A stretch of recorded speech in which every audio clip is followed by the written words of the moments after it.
I'm Jamie Stone, 32, a dentist in Portland, Oregon. I live in a small apartment that smells like mint and hard work. On a busy Tuesday afternoon, my phone made a loud ding while I was cleaning a patient's teeth. I looked down and saw a message from my younger sister, Riley. Buy me a car for graduation. $15,000. My hands stopped moving. $15,000 for a car she wanted, not needed. Type back quickly. Get a job and save up. The next messages came fast. 2 angry texts that felt like punches. One from my mom, Sandra. Give her the money or you're not our daughter anymore. One from my dad, Greg. Real family helps each other. Do what's right. My face got hot. For so many years, I had sent money to a bank account we all shared. I thought it was for food and bills. For things they really needed. But now they wanted me to buy fancy things. I felt used, not loved. That night I walked around my tiny kitchen, thinking about all the times I said yes. I looked at my phone and saw all the money I had sent. $300 here. $600 there. So much money for people who only called when they wanted more. I thought about Riley's birthday parties that looked like princess castles while I worked extra hours. About Sandra's excuses. About Greg's quiet requests. At 11 o'clock at night, I sat at my small desk with my laptop open. My hands were shaking but my mind was clear. One by one I stopped everything I was paying for them. Their streaming shows canceled. The automatic money I sent every month stopped. Alerts turned on so I could see everything. The shared bank account stayed open, but no more money would flow from me. By the next morning at 8:30, everything felt strange and quiet. Then my email buzzed with a scary message from the bank. Big money moved, it said. My heart started beating fast. This wasn't just about a car anymore. This was a problem that had been happening for a long time and I was finally seeing it. The alert told me that $8,000 had left our shared account early in the morning. I stared at the number. That was money I had put there for emergencies. Was it for their rent or just something they wanted? Either way, my name was connected to it. I needed to know the truth, not just feel bad. I walked down the hall to where my friend Marcus worked.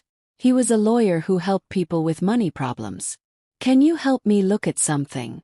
Yes. My voice was calm even though I felt scared inside. 10 minutes later, we were looking at the bank account on his computer. What we found made my stomach hurt. Month after month of big payments to credit card companies. Payments for cars. Payments to a loan company I had never heard of. Then smaller purchases. Stores that sold expensive clothes. Fancy restaurants. Travel website.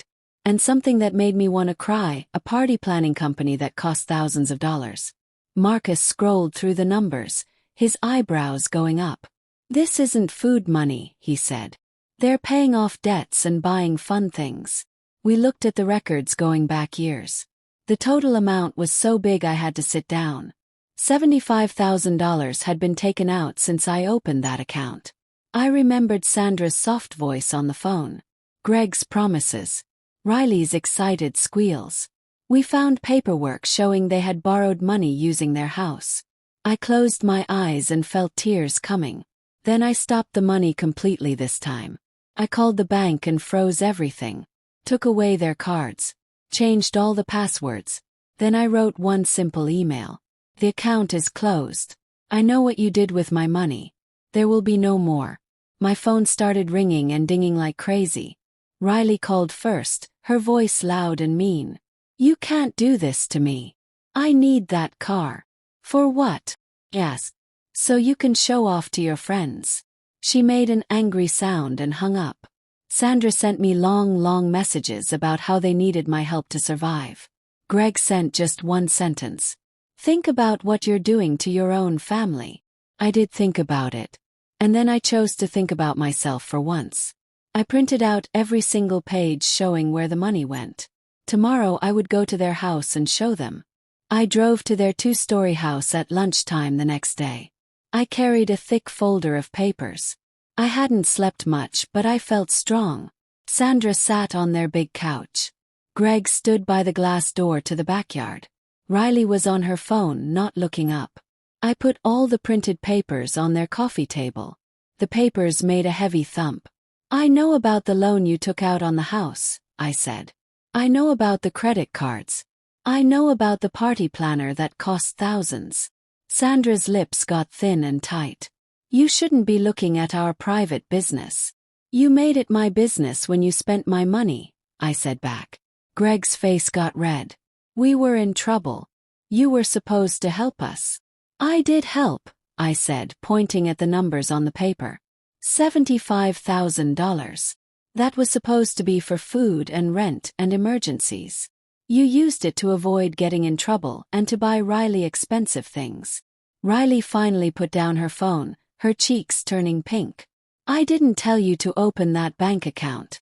You asked me for $15,000 like it was nothing, I said. Love isn't about sending money. Everyone started yelling. They demanded things. They made excuses.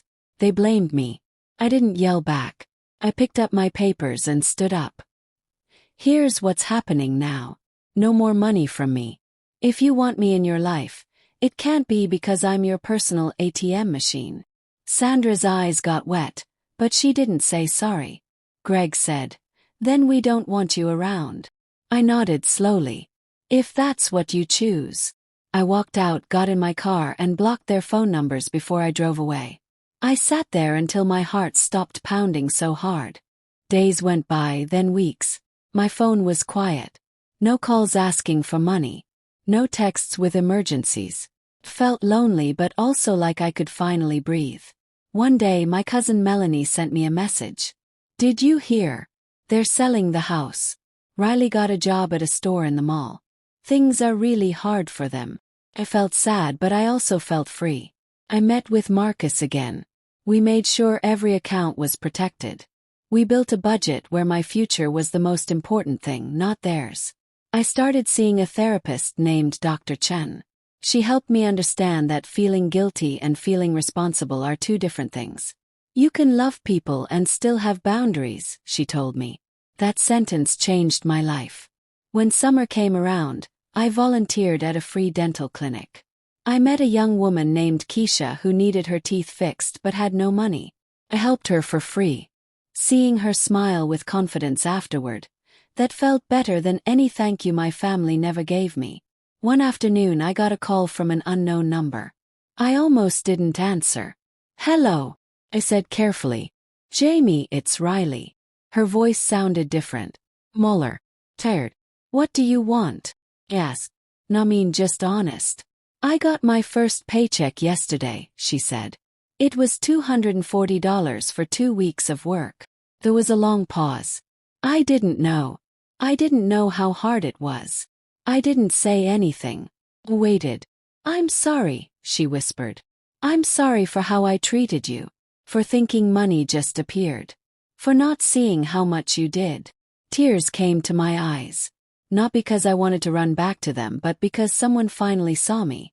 Thank you for saying that, I said. I really mean it. But things can't go back to how they were. I know, Riley said. I just wanted you to know. I'm trying to be better. We talked for a few more minutes. It wasn't like before. It was careful and honest. When we hung up, I felt something shift inside me. 2 months later, Sandra sent me a letter in the mail. An actual paper letter, not a text. I sat on my couch and opened it slowly. Dear Jamie, it started. I've been going to a financial counselor. She made me look at everything we spent. She showed me how much came from you. I saw it all written down and I felt ashamed. Kept reading. I told myself we needed help. That family takes care of family. But I never asked if you needed help. I never thought about your life, your bills, your dreams. I just took and took. The letter went on. We lost the house. We're renting a small apartment now. Greg is working 2 jobs. Riley is in community college and working part-time. It's hard, but it's honest. We're learning to stand on our own feet. At the end, she wrote, I don't expect you to forgive me. I don't expect money or anything else. I just wanted you to know that I see what I did. And I'm sorry. Love, Mom. I folded the letter and put it on my table. I didn't call her. Not yet. But I didn't throw it away either. Some apologies need time to settle. That weekend I went hiking with my friend Tasha. We climbed up a big hill and looked out at the city below. The sun was setting, painting everything orange and pink. You seem different, Tasha said. Lighter. I feel lighter, I told her. Like I've been carrying a heavy backpack for years and I finally put it down. She smiled. Good. You deserve to feel free. We sat there as the sky got darker, and I thought about everything that had happened. The anger, the hurt, the relief, the tiny shoots of healing. I thought about the $75,000 that was gone forever. I used to think that money bought me a place in my family. Now I knew it had actually bought my silence. My acceptance of being used.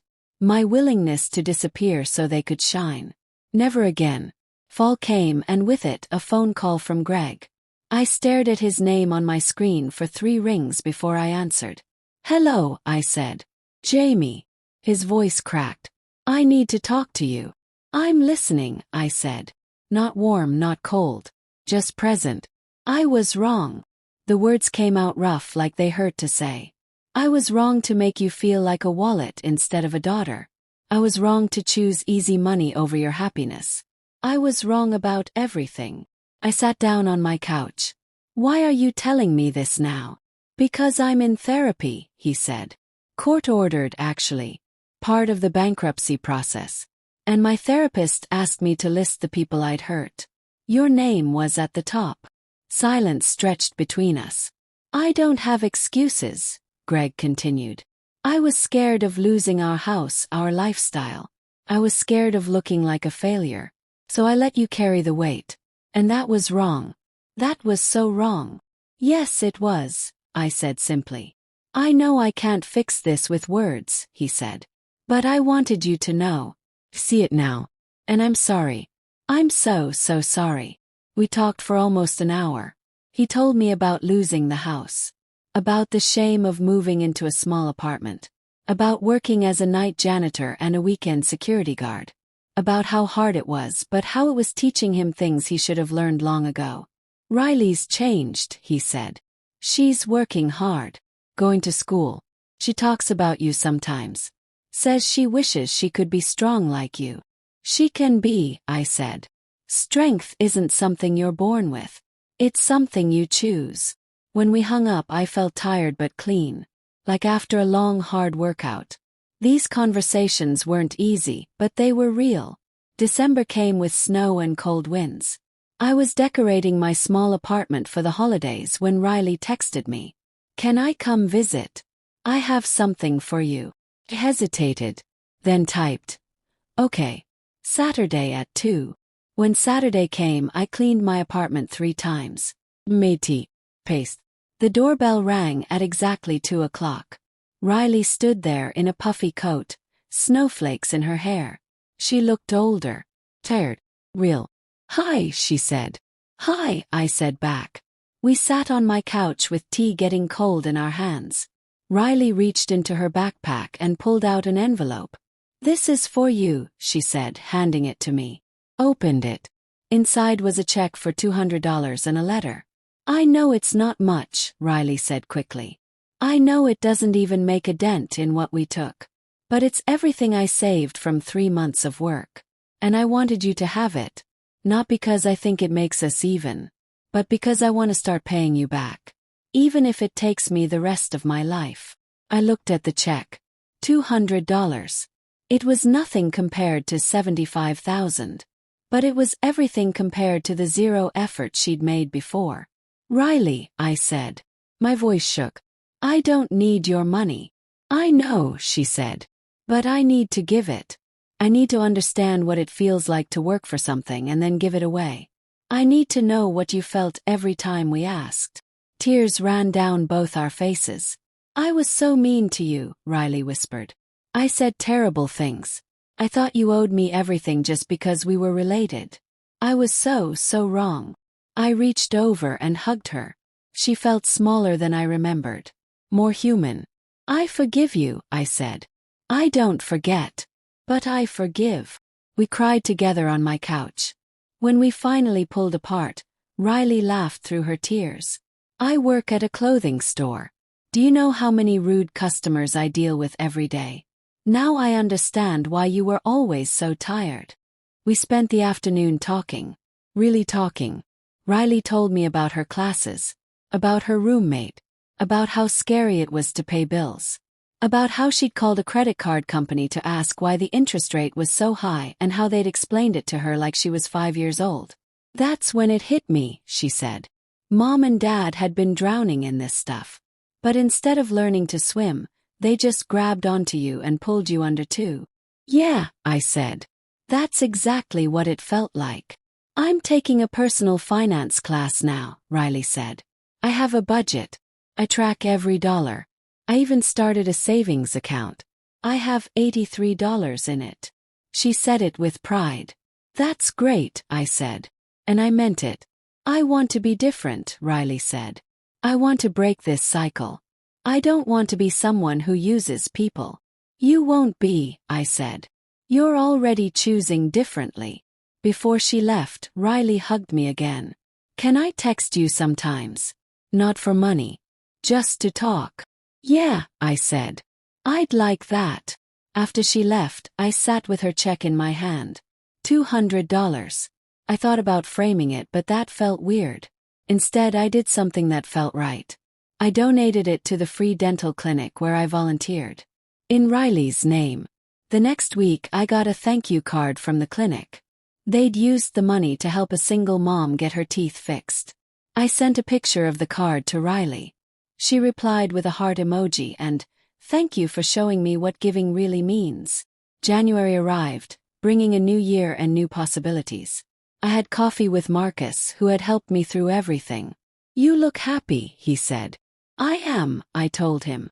Not in a everything is perfect way. But in a I know him way. That's the best kind of happy, he said. Valentine's Day came, and with it, something I didn't expect. Package at my door. Inside was a small framed photo. It was old, from when I was maybe 7 years old. I was missing my front teeth, grinning at the camera, holding a toy stethoscope. I had wanted to be a doctor since I was tiny. There was a note from Sandra. I found this while packing. I remembered that little girl who wanted to help people, who worked so hard in school, who never gave up on her dreams. I'm sorry I forgot about her. I'm sorry I only saw you as a solution to our problems. You were always meant to shine, not just support us while we did. I'm proud of you, even if I never showed it. Even if I don't deserve to say it. I'm proud. Mom. I put the photo on my bookshelf, right where I could see it every day. That little girl with the toy stethoscope had become a real dentist. She had survived her family treating her like an ATM. She had set boundaries. She had chosen herself. And she was going to be okay. In March, I got a call from an unknown number again. This time it was Greg. I got a better job, he said. His voice sounded lighter. It's during the day. Better pay. I can finally stop working 2 jobs. That's great, Dad, I said. The word, Dad, felt strange in my mouth after so many months. I wanted you to know. And I wanted to ask if maybe you'd want to have lunch sometime. My treat. With money I earned. Thought about it. Okay. Let's try lunch. We met at a small diner the next week. It was awkward at first. We talked about the weather. About work. About nothing important. Then Greg said, I don't expect things to go back to normal. I know I broke your trust. But I want you to know I'm trying. Every day I'm trying to be better. I can see that, I said. And I appreciate it. We didn't hug goodbye, but we shook hands. It was a start. Spring bloomed, and with it came my 33rd birthday. I didn't expect anything from my family. I'd made plans with friends. We were going to dinner and a movie. But that morning my doorbell rang. Outside was a small package. Inside was a homemade card. Riley had drawn it herself. It said, Happy birthday to the strongest person I know. Inside was a gift card to my favorite coffee shop for $25 and a note. I know you love fancy coffee. This is from my paycheck. I hope it makes you smile. Love, Riley. An hour later, Sandra and Greg showed up at my door. I was surprised. We won't stay, Sandra said quickly. We just wanted to give you this. She handed me a small box. Inside was a simple silver bracelet. We saved up for 3 months, Greg said. We wanted to give you something that wasn't bought with your money. The bracelet had a small charm on it. A tiny tooth, representing my career as a dentist. We see you now, Sandra said, her eyes wet. We finally see you. And we're sorry it took losing everything for us to open our eyes. Put on the bracelet. Felt light on my wrist. Thank you, I said. This means a lot. We stood there awkwardly for a moment. Then Sandra asked, would you want to have dinner with us? All of us. Nothing fancy. Just spaghetti at our apartment. Just family being family. I thought about all the pain, all the hurt, all the money, all the betrayal. Then I thought about the letters. Check. The apologies. Changes. Okay, I said. Let's try dinner. That Saturday, I drove to their small apartment. It was tiny compared to their old house. The furniture was old and mismatched. But it was clean and it felt honest. Riley opened the door wearing an apron that said, "Kiss the cook." I made the sauce from scratch, she said proudly. Well, with a lot of help from YouTube. We sat around a small table and ate spaghetti. We laughed. We told stories. We didn't talk about money once. It wasn't perfect. There were still awkward silences. Still moments where old patterns tried to emerge. But it was real. As I drove home that night, I thought about everything I'd learned. I learned that love without boundaries isn't love. It's people-pleasing. I learned that family should build you up, not drain you dry. I learned that saying no is not mean, it's necessary. I learned that people can change, but only if they want to. I learned that forgiveness doesn't mean forgetting or going back to how things were. I learned that I am not responsible for fixing other people's problems. I learned that my worth is not measured by what I give, but by who I am. I learned that sometimes the bravest thing you can do is walk away. And I learned that sometimes after walking away you can choose to walk back. But only on your terms. Summer came again. A full year had passed since I pressed cancel, cancel, cancel on everything. Riley graduated from community college. She got accepted to a state university with a partial scholarship. She'd saved up for the rest. I went to her graduation. Sandra and Greg were there too. We all cheered when Riley's name was called.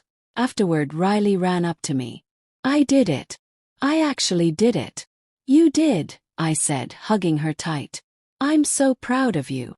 I couldn't have done it without you showing me how to be strong, she said. You did this yourself, I told her. I just stopped letting you take the easy way. That night we all went out for ice cream. My treat. But this time it was my choice. Not an obligation. Not a demand. Not an expectation. Just a choice. And that made all the difference. As I licked my mint chocolate chip cone, I looked at my family. They were different now. Humbler.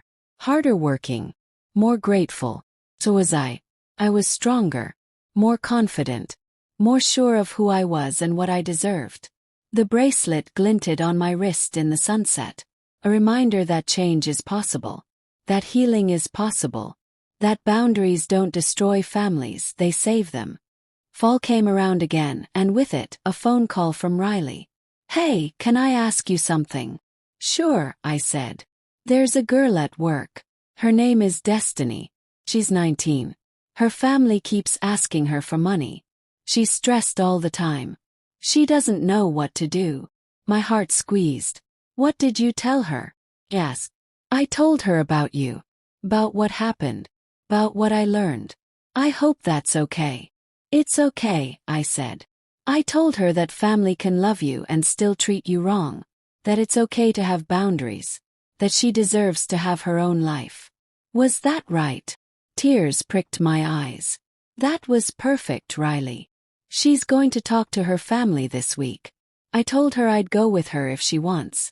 For support. That's really kind of you, I said. I learned from the best, Riley said. After we hung up, I sat in my quiet apartment and smiled. The cycle was broken. Not just for me but for Riley too. And maybe through Riley for Destiny. That's how change happens. One boundary at a time. One conversation at a time. One person choosing themselves at a time. I thought back to that Tuesday afternoon when my phone buzzed during a patient's cleaning. When I saw that demand for $15,000. When I finally said no. That moment changed everything. Hurt like fire. Felt like loss. Seemed like the end. But it wasn't the end. It was the beginning. The beginning of me standing up. Of me maturing. Of me choosing myself. And that beginning led here. To a family that was learning. To a sister who was growing. To a mother and father who were trying. To me finally free. I picked up my phone and texted the family group chat that we'd recently started. Thinking of you all. Hope you're having a good day. 3 hearts came back. From Sandra. From Greg. From Riley. Simple. But real. And that was enough.